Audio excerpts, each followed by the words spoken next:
네, 아멘. 자, 오늘은 창세기 32장으로 들어갑니다. 창세기 35장에서는 다룰 말씀이 항목별로 너무 많기 때문에 요약해서 간략하게 할 수가 없어서 조금씩 쪼개서 말씀을 나누도록 하겠습니다. 우선 창세기 35장 1절에서 8절까지 말씀을 15절까지 읽겠습니다. 15절까지 우선 말씀을 같이 읽고 1절, 2절만 오늘 말씀을 다루도록 하겠습니다. 자, 읽습니다. 같이 읽습니다. 그들이 에덴에서 길을 떠나 에브라스에 이르기까지 얼마간 거리를 진 곳에서 라헬이 해산하게 되어 심히 고생하여 그렇게 읽었습니다. 오늘 우리가 읽은 창세기 35장 말씀에서 내가 특히 거기라는 말을 동그라미로 해서 표시를 해놓으라.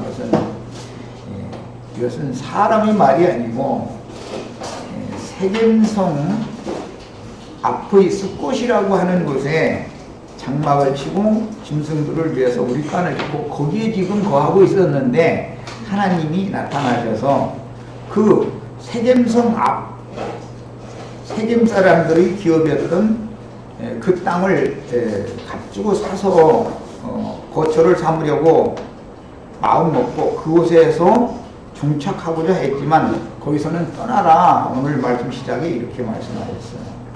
야곱에게 일어나. 그 다음에 그럼 어디로 갈 건가? 베델로 올라가서 이렇게 했어요. 그러니까 바단 아람에서 돌아왔을 때 첫 성이 세겜성이었고 세겜성을 정복을 했지만 하나님은 세겜성에다가 네 기업을 정해서는 안 된다. 내가 네게 명령하는 곳, 즉 베델로 올라가서 거기에서 거해야 된다.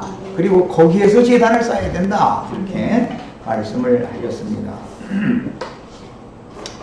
베델에 이제 명령에 따라서 올라가는 과정이 나왔고 베델에 갔더니 부절리아에서 야곱이 바단 아람에서 돌아오매라는 말은 베델에 지금 이런 상태를 말한 거예요. 하나님이 다시 야곱에게 나타나셔서 전에 바단 아람으로 갈 때 나타나셨던 그 하나님이 이제 두 번째 베델에서 또 만나는 거예요. 지금 거기 나타나셔서 네 이름을 앞으로는 다시는 야곱이라고 부르지 않고 이스라엘이라고 부른다. 이미 창세기 32장에서 이스라엘이라는 새 이름을 받았지만 지금까지 야곱은 하나님에 의해서 이스라엘이라고 칭호를 받지 않았었습니다. 여전히 옛사람으로 행하고 있었다. 그 말에 하나님이 보시기에는 세겜성에서의 모든 일들, 사건들 이런 것들도 다 야곱은 아직 여전히 연약한 옛사람 안에서 그런 일들을 당한 거였었어요. 그런데 하나님께서 앞으로 다시는 야곱이라 부르지 않겠다. 이스라엘이라 부르겠다. 그랬지만 실제로 이스라엘이라고만 부르는 것은 저 뒤에 창세기 45장 이후에 가야 이것이 실현이 되기 때문에 아무리 하나님의 사람 야곱이라 할지라도 사람이 완전히 새 사람으로만 행한다는 것은 많은 신앙이라는 것이 굴곡이 있게 마련이다 라는 걸 지금부터 이제 보여주는 것입니다.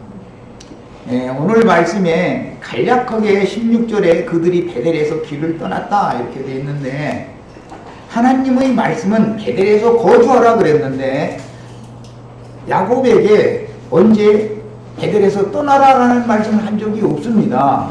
그러면 야곱이 베델에 거주하지 않고 베델에서 새로운 새 이름을 부를 것이라는 약속을 받았고 그 다음에 아브라함과 이삭과 맺은 언약을 확증하는 축복의 약속을 다시 하셨습니다. 너는 생육하고 번성하고 한 백성과 백성의 총회가 네게서 나오고 왕들이 네 허리에서 나오리라. 어마어마한 축복 말씀이 베델에서 만난 하나님, 두 번째 만난 하나님께 언약 말씀을 다시 받았습니다.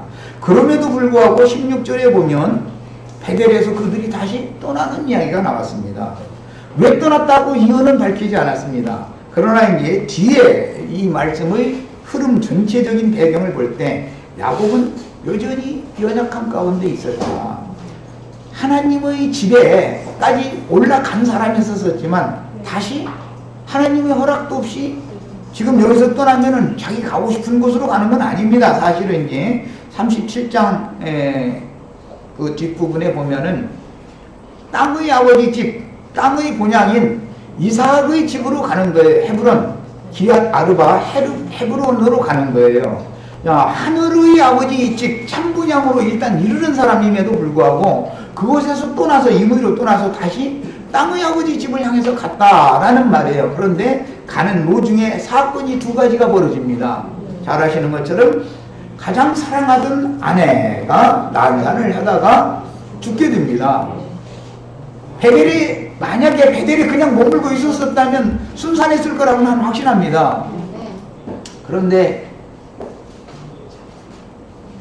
또 이런 얘기하면 하나님이 그 말이요, 또 오해하기가 쉬운데 하나님이 말 안 들으면 말이 아내도 뺏어가느냐, 사랑하는 남편도 뺏어갈 수가 있느냐, 그럴 수도 있습니다. 네.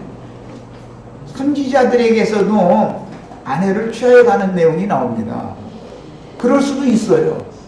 그러나 다 그런 것은 물론 아니고 이제 하나님의 사람이 전심으로 나시린으로 아유 전적으로 완전히 하나님과 하나님의 일을 위하여 드려진 삶을 지금부터 살기를 하나님은 원하시지만 하나님의 뜻과 상관없이 자기의 생각에 따라서 참 분향, 하늘 분향이 아닌 하나님 집이 아닌 육신의 아버지 집을 향해서 가는 것은 내려가는 것이다 이거예요. 여기에 대해서는 하나님이 강력한 어떤 메시지를 주셔서 깨닫게 할 필요가 있다 이거예요. 하나님의 사람으로 앞으로 쓰시려면은 앞으로 이스라엘이라는 이름으로만 부르게 되는 사람이 되려면 이런 과정을 좀 세상 말로 아픔을 겪어봐야 하는 거예요. 그래야 하고 다시 돌아보면서 하나님의 말씀을 임의로 내가 벗어나는 것은 내가 하나님의 사람인 이상은 세상 사람이면 상관이 없겠지만 그들이 들 거니까 하나님의 사람이면 용납되지 않는다는 것을 철두철미하게 배워야 돼요. 아내가 죽었는데도 아직도 정신을 못 차렸어요. 그럼 또 한 번 사건이 일어나죠. 르우벤이 자기의 첩이지만 비라라고 하는 아내를 범하는 사건이 또 한 번 벌어지는 거예요. 두 번씩 이런 어마어마한 사람으로서는 감당할 수 없는 이런 영적 체험을 한 다음에서 하늘에서 문을 열고 빛을 비춰주니까 하고 깨달았다고요. 그 이야기가 창세기 37장 이하에서 나가는 말씀에 야곱의 약전 요셉 이야기로 이제 넘어가는 거예요. 문맥의 흐름이 이렇게 구조가 되어 있다는 걸 잘 아시고 오늘 말씀을 들어갑니다. 우리 인생들은 우리가 세상 사람일 때는 하나님께서 보여주셨기 때문에 버림받은 자들이기 때문에 이런 길을 가든 저런 길을 가든 간섭이 없습니다. 하고 싶은 대로 하게 놔두는 거예요. 그것은 뭐예요? 나는 너를 버렸다. 너는 나와 상관없다. 그런 뜻인 거예요. 그러나 야곱과 같이 하나님의 사람으로 하나님의 일을 위하여 쓰실 하나님의 사자로 나시린으로 세움을 받은 사람은 자기 임의로 어떤 것을 행할 때마다 어마어마한 징책이 따르게 마련이다 라는 것을 꼭 배우셔야 됩니다. 우리 형제 자매님들은 이런 말씀을 통해서 선을 행하시는 하나님이고 그분의 의를 집행하시는 하나님이심에도 불구하고 사람의 선호와 사람의 기호에 따라서 하나님의 명령을 임의로 가볍게 여기고 버려버린 상태로 자기 멋대로 행하는 것은 하나님 앞에 절대 용서받지 못한다. 용납되지 않는다. 용서받지 못한다기보다는 용납되지 않는다. 그것을 깨닫고 돌이킬 때까지 징벌의 손이 계속 머물러 있게 마련이다 라는 것을 오늘 말씀을 통해서 꼭 배우셔야 되겠습니다. 야곱이 창세기 35장에서 당한 이런 사건은 훗날 하나님의 사람 이스라엘 왕이었던 다윗이 그대로 반복해서 당하게 됩니다. 이거는 하나님의 어미하심을 보여주는 것일 뿐 아니라 하나님이 이 세상에 당신의 종들을 어떻게 세워서 어떻게 택해서 어떻게 세우는데 그 과정에서 어떻게 길들임을 시켜서 하나님의 손으로 가르쳐서 하나님의 생각과 하나님의 뜻에 무조건하고 일치시켜서 인생을 살도록 하나님이 일방적으로 이끌어 가시는 절대 주권자인 것까지도 배우셔야 되는 거예요. 하나님의 사람이 자기 멋대로 살아도 괜찮다라는 것은 하나님의 은혜가 깊지 않다는 뜻일 것이고, 심지어는 하나님과 상관이 없는 사람이다라는 의미도 되는 거예요. 우리는 오늘 이제 전제를 드리는 베델에 올라가서 제사를 할 때는 전제를 드렸어요. 사실은 11조를 드리겠습니다라고 첫 번째 베델에서 하나님을 만났을 때는 약조를 그걸 했습니다. 그런데 이스라엘은 이에 따라서 율법에 11조 제사를 드릴 때는 거제와 요제로 11조를 드릴 때는 반드시 관제라고 해서 독주를 한 잔을 거기에 곁들여서 부어드리도록 율법에 정해져요. 이것은 하나님께서 택한 자 중에서 뽑아낸 사람들을 하나님께 드리는 제사를 드릴 때는 자기 생명을 함께 부어드리지 않으면 하나님이 원하시는 사역을 할 수 없다, 그런 뜻이에요. 이것은 서원제다. 그래서 나시리는 반드시 하나님 앞에서 내가 오늘 이후로는 하나님 앞에서 살겠습니다, 하나님의 일을 위하여 나의 일생을 하나님께 드리겠습니다 라고 서원을 하면 반드시 자신의 포도주를 부어드리는 것은 자기가 이 생에 사는 동안은 독주를 마시고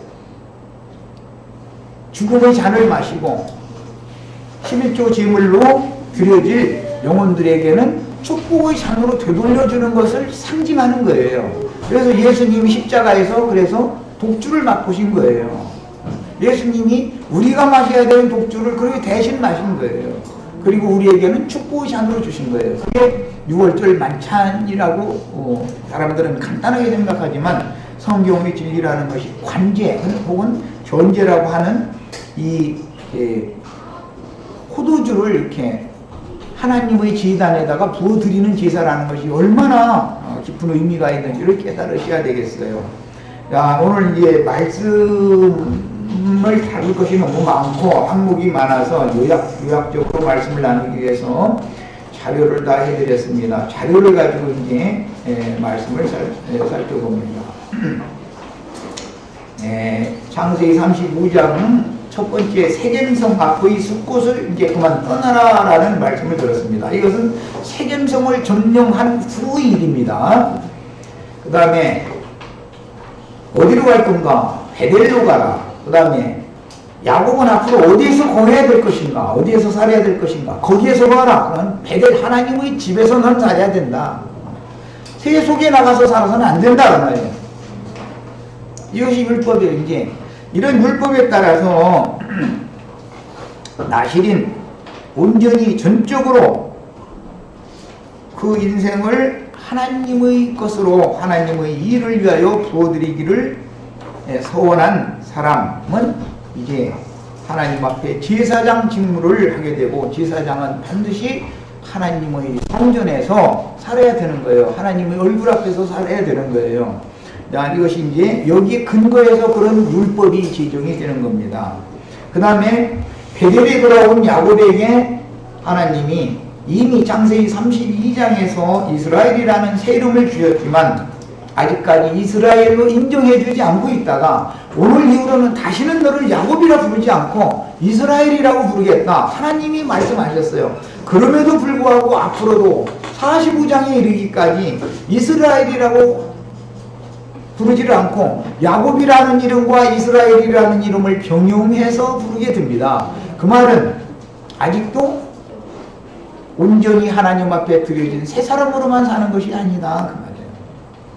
여전히 언제 보면 옛사람 하는 짓이 옛사람이 하던 그 짓거리 도로 하고, 언제 보면 정신차리가 아니고 또 이스라엘로서 행하고, 언제 보면 갑자기 또 야곱으로 돌아가서 옛버러지기로 도로 하고 그 짓을 반복한다 그런 말이에요.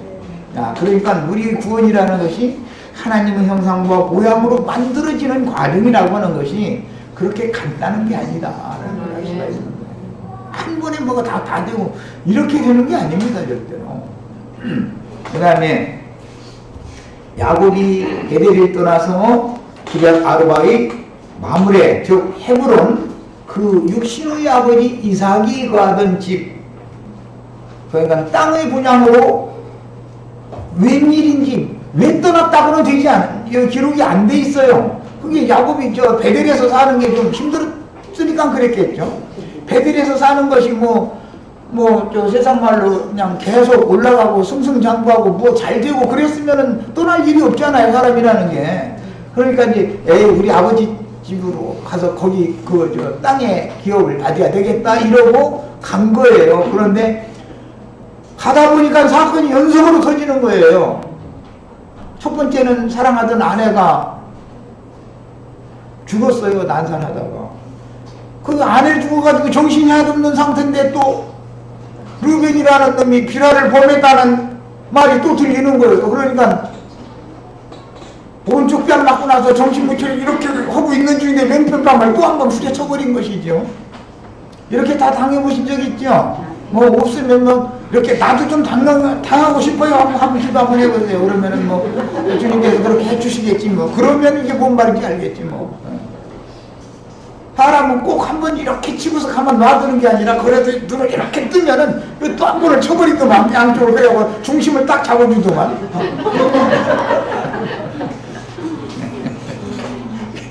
야곱이 지금 20년 동안을 하나님이 손에서 배운 사람이에요. 그런데도 불구하고 아직도 하나님 앞에 배울 게 너무 많은 거예요. 그래서 우리가 이 생에 사는 동안 나는 다 됐다, 나는 다 이뤘다 이런 소리 함부로 하면 큰일 나는 거예요. 그럼 그 사람의 구원은 거기까지죠. 자기 나름대로 다 됐다고 하면 거기까지죠. 창조하셨고 지으셨고 만들어가는 거 제일 힘든 게 만들어가는 거잖아요. 재료를 다 준비를 해놨어도 원래 하나님이 목적한 대로 만들어가는 데는 많은 과정이 거쳐야 되는 거예요. 오늘은 내가 좀 이해를 좀 쉽게 하기 위해서 오른편 뺨을 후게 쳐버리는 정신이 하나 없어가지고 말이야. 그랬는데 왼편 뺨을 또 갖다만 왼뺨을 후게 쳐버리니까 중심을 딱 잡고 가운데 제자리에 딱 오는 거예요 지금. 그래도 야곱이 아직은 완전 그렇게 얻어맞았는데도 완전케 되지 못했어요. 앞으로 45장까지 가는 데는 많은 과정이 또 필요한 거예요. 하나님이 당신의 형상과 모양으로 사람을 만들어서 그를 하나님 당신 자신의 일을 위하여 전적으로 하나님의 일만을 생각하고 밥을 먹는 것도 숨을 쉬는 것도 신림동에서는 내가 그 말을 자주 해서 화장실에 앉아서 용변을 보는 것도 왜 용변을 왜 봐야 돼요? 주님의 일을 위해서 보는 거예요. 숨을 내가 왜 쉬어야 돼요? 주님의 일을 위해서 하는 거예요. 이런 사람을 나시리니라 전제로 드려진 사람이다 그렇게 말하는 거예요. 하나님은 이런 사람을 얻으셔야 되는 거예요. 그래야 그분의 일을 이룰 수가 있어요. 오늘 여기에 대해서 깊은 인상을 다 받으시기를 바랍니다. 그리고 우리 형제자매님들이 모두가 다 야곱과 같이 하나님의 사람으로 다 하나님이 쓰실 약당한 사람으로 만들어지는 축복을 다 받으시고 하나님이 쓰시고자 하는 그 목적을 위하여 창조된 의미와 가치와 목적이 형제 자매님들에게 이루어지기를 바랍니다. 이것을 하나님의 형상과 모양으로 만들었다 그래요. 형상으로는 지어놨지만 만드는 그것은 어마어마한 하나님의 수고와 노력과 잔손질과 여러 가지가 더 곁들여져야만 되는 것이다. 완악하고 무지한 짐승인간들을 불러다가 신의 형상과 모양으로 만들어 놓는다는 건 이건 정말 우리는 상상도 할 수 없는 일이 벌어지고 있는 거예요 지금.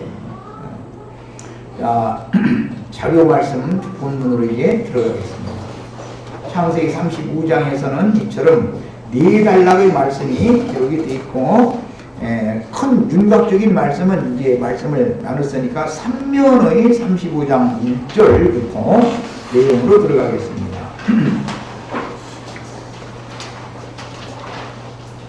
창세기 35장 1절에 하나님이 야곱에게 이르시되 어디에서 지금 야곱에게 이르신 것이에요? 네, 세겜성 앞 숲곳에 거기에서 자기 장막을 짓고 짐승들을 위하여 우리간을 짓고 거기에서 안주하려고 하는 거예요. 야곱의 마음에 여기 참 좋네요. 그러고 있는 거예요 지금. 여기도 가나안 땅은 가나안 땅이잖아요. 여기가 참 좋네요. 그런데 그건 야곱이 선택한 기업이지 하나님이 택해 놓으신 기업이 아니라고요. 이해하셨죠?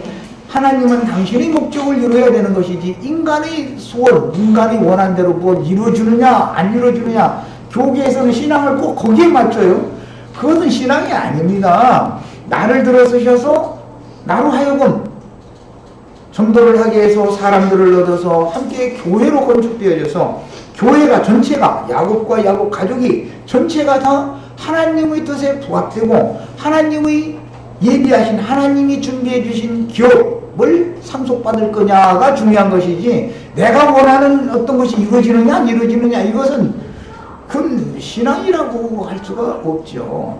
아까 내가 그 서원에서 전체적인 윤곽에서 이 중요한 말씀을 사실 1절 2절 말씀을 하면서 나눌 거기 때문에 빼놨는데 제일 중요한 건 그거예요. 아브라함, 이삭, 야곱이 섬기던 하나님과 야곱의 가족들이 지금까지 끌고 다니고 있던 이방신들이에요. 그 이방신들이라는 말은 이교도들의 엘로힘이란 말이야. 이교도들의 하나님들이다 그 말이에요. 이교도들의 하나님 그것은 다신주의 이제 다신 사상이다 그래요. 다신 신앙이다 그래요. 아브라함, 이삭, 야곱이 섬기는 하나님은 율신이에요. 그래서 신이 서로 다른 얘기를 하는 거예요. 여호와께서 베델에게 베델로 올라가라고 베델의 하나님이다라고 말씀하실 때는 아브라함, 이삭, 야곱이 섬기던 유일하신 참 하나님이다 이 말이에요. 그분을 만나러 가는 거예요. 그러려면 지금까지 군더더기 잡신들을 함께 신앙하고 있었기 때문에 그 이방인들의 엘로힘 신, 그게 다신, 많은 신들, 신약의 용어로는 세상과 세상에 있는 것들을 버리고 떠나야 된다고요. 하나님의 집에 올라가려면 이 말이에요. 결국은 알고 보면 신싸움이다 이거 신싸움. 어떤 신을 섬길 거냐? 오늘날 교계에서는 소위 말하는 삼위일체 신을 저렇게 섬기고 있지만 진리를 아는 사람들이 보면 그게 우상 잡신을 섬기는 것이다. 그러다 보니까 그들은 자기네들이 여기가 좋사오니 자기네들이 정하는 것을 기업으로 받기를 원하고 자기네들이 요구하는 것을 하나님이 이루어주는 하나님을 심부름꾼으로만 생각하고 있다고요. 그건 신앙이 아니에요. 하나님은 당신의 목적을 위하여 당신의 영광을 위하여 우주 만물을 창조하셨고 나를 세상에 지으셨고 복음을 듣게 하셔서 말씀이 믿어지게 만들어 놓으셨고 오늘 교회에 불러다 놓으신 거예요. 당신의 영광을 위해서 그러는 거예요. 사람의 선호를 따라서 뭘 자꾸 주장하는 이런 것은 신앙이 아니에요. 그것은 뭐예요? 지금까지 야곱 가족들이 끌고 다니던 이방인들의 잡신들이다 이거예요. 엘로힘신이다 그거는. 율신이 아니요. 이것을 아셔야 돼. 이 싸움이 얼마나 큰 싸움인지 아셔야 돼. 나처럼 하나님은 한 분 하나님인 것을 우리는 믿어야 된다 이렇게 주장하면은 삼위일체를 믿어야지 왜 한 분을 하나님을 믿어야 되느냐 하면서 배척을 내가 많이 받는데 이것이 그 사람들은 지금 우상숭배를 하고 있다는 것을 너무 모르고 있는 거예요. 자신들이. 신관이 정립되지 않은 사람은 신앙 이야기를 할 필요가 없는 거예요. 신관이 제일 중요한 거예요. 신관이 정립이 딱 돼 있어야 되는 거예요.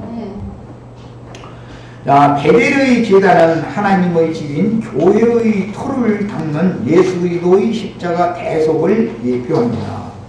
그런데 야곱이 가나안 땅에 돌아왔으나 베델까지 이르기 전에 세겜성 근처의 숲곳에 머물면서 거기서 보면 분명히 그 구절에 뭐라고 됐냐면 자기를 위하여 집을 지었다 이렇게 돼 있어요. 우리는 여호와를 하나님을 위하여 나의 주 예수 그리스도를 위하여 그분의 집을 짓는 거예요. 교회를. 이것이 내 인생의 목적이 되셔야 된단 말이야. 이 일을 위해서 내가 전적으로 들여지면 난 나실인이 되는 거예요. 하나님은 이런 사람을 얻으셔야 되는 거예요.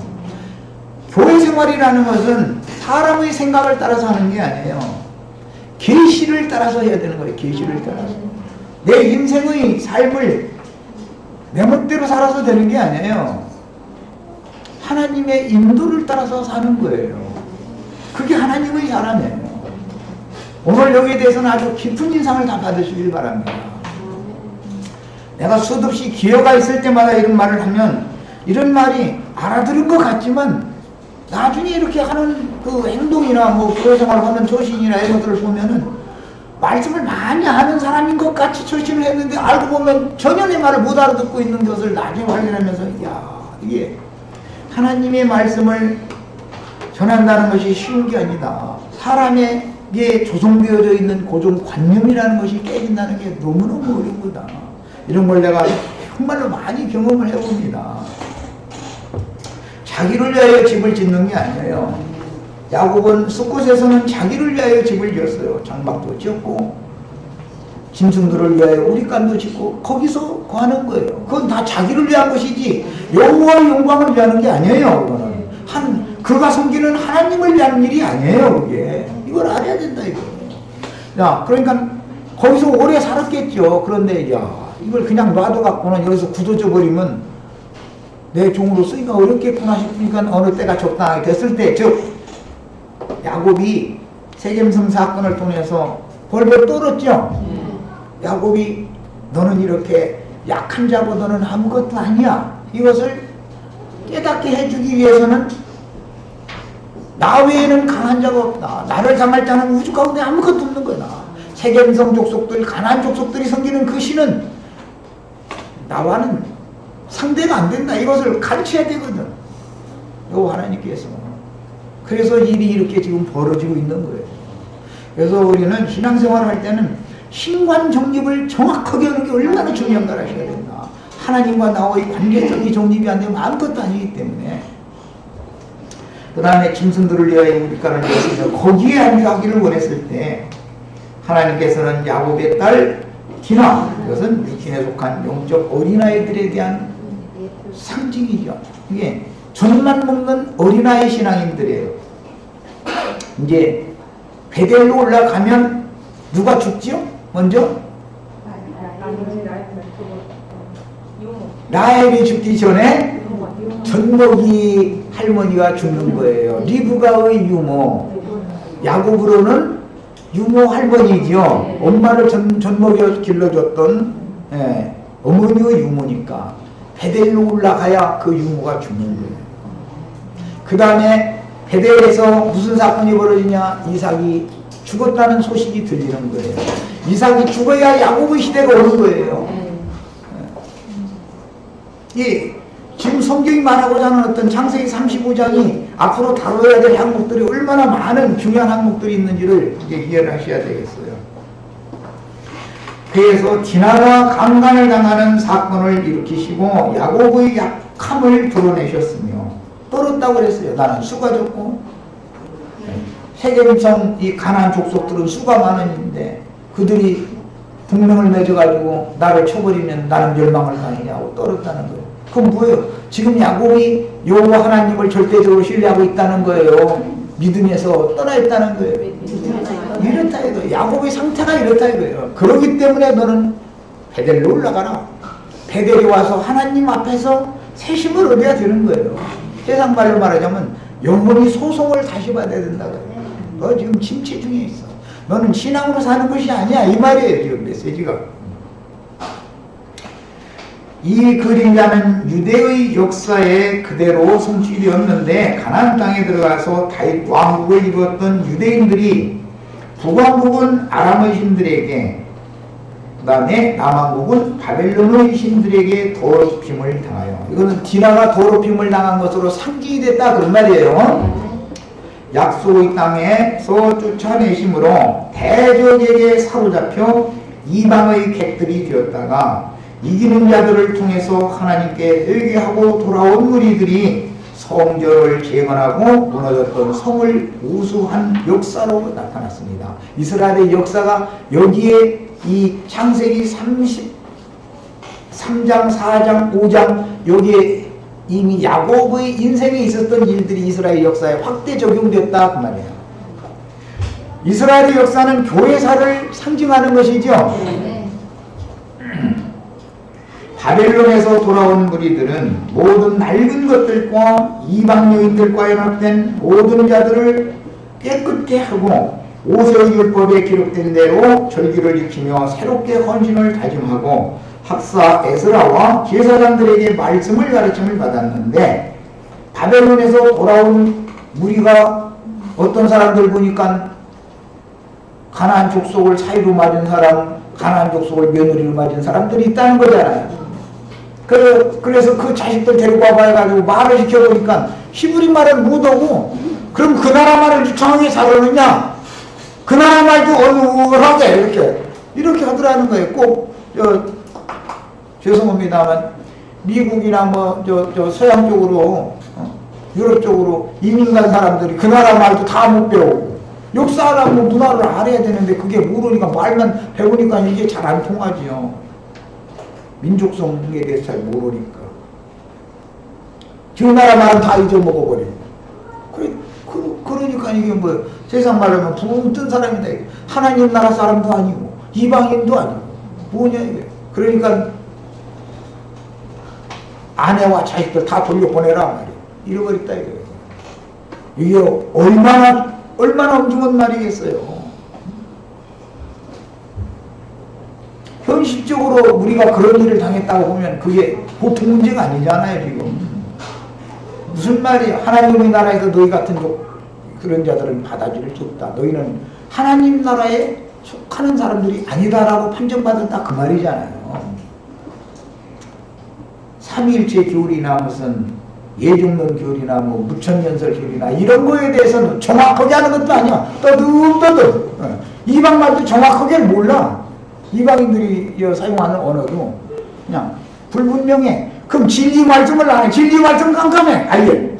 그럼 뭐야? 하나님 나라의 사람들 속하는 사람이 될 수 있어요? 없어요? 없어요. 안 되는 거예요, 그거는.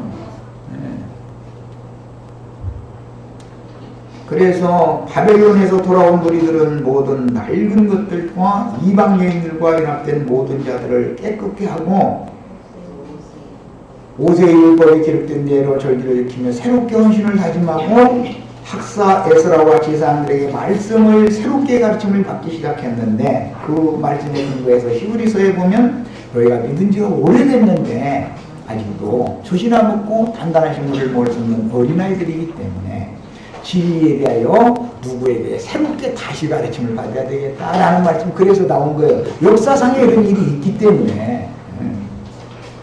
그런데 그날 큰 비가 내려가지고 그렇게 돼 있죠. 큰 비가 내려가지고 돌아온 무리들이 그 말씀을 들을 때 울면서 들었는데 큰 비가 내려서 다 떨었다 그랬어요. 우리가 오늘 이런 날이 되기를 바랍니다. 우리도 다 이런 날이 되셔야 되겠습니다. 창세기 35장의 시작에서 하나님께서 야곱에게 하신 말씀은 전에 창세기 28장에서 서운한 것을 이루라고 요구하시는 말씀인데, 이 말씀은 깊은 비밀을 계시하는 것입니다. 내가 큰 창세기 35장 전체의 그 흐름에 대해서는 이미 말씀을 드렸어요. 실제 이스라엘이 애굽에서 광야로 나와 40년이라는 길고 긴 시간을 보낸 뒤에 광야의 끝에서 야곱의 땅을 약속의 땅을 점령하기 위해서 요단 동편의 세 왕들을 이기고 갓과 루벤과 므낫세 반 지파가 요단 동편에서 기업을 약속으로만 미리 받았어요. 요단 서편 9지파 반이 기업을 완전히 받으면 그 다음에 다시 돌아와서 자기 기업에 가서 거할 수 있도록, 이것이 하나님의 정하심이에요. 하나님이 정한 기업에서 살아야 되는 거예요. 사람이 자기가 여기가 좋사오니 해서 아무 데서나 그냥 그렇게 사는 건 그것은 하나님 앞에 사는 사람이 아니다라는 것을 잘 깨달으셔야 되겠어요. 자, 우리가 어디서 산다라는 말은 무슨 뜻이에요? 어떠한 교회 생활을 할 거냐 그 말이다 이 말이야. 기업이라는 것은 교회지요. 그리스도의 몸된 우리의 영원한 기업은 뭐예요? 그리스도의 몸된 교회가 우리에게 주시는 기업인데, 주님의 나라가 우리 기업이잖아요. 야, 그런데 교회 생활을 아무 데서나 내 멋대로 하는 것이 아니다 이 말이에요. 계시가 필요해 이것은. 이게 이런 말을 잘못하면은 그러면 너한테 가야만 구원받아? 이러고 따질 수가 있어요.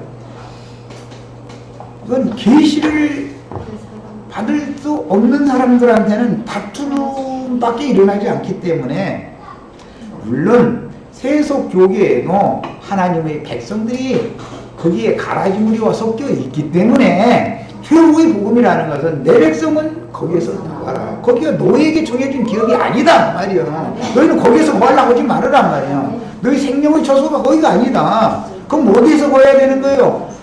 성령과 신부가 오라고 하셔서 그곳에서 값없이 생명수를 받으라 하는 그곳으로 가서 너는 거기에서 하나님을 섬겨라, 그 말하는 거다 이 말이에요.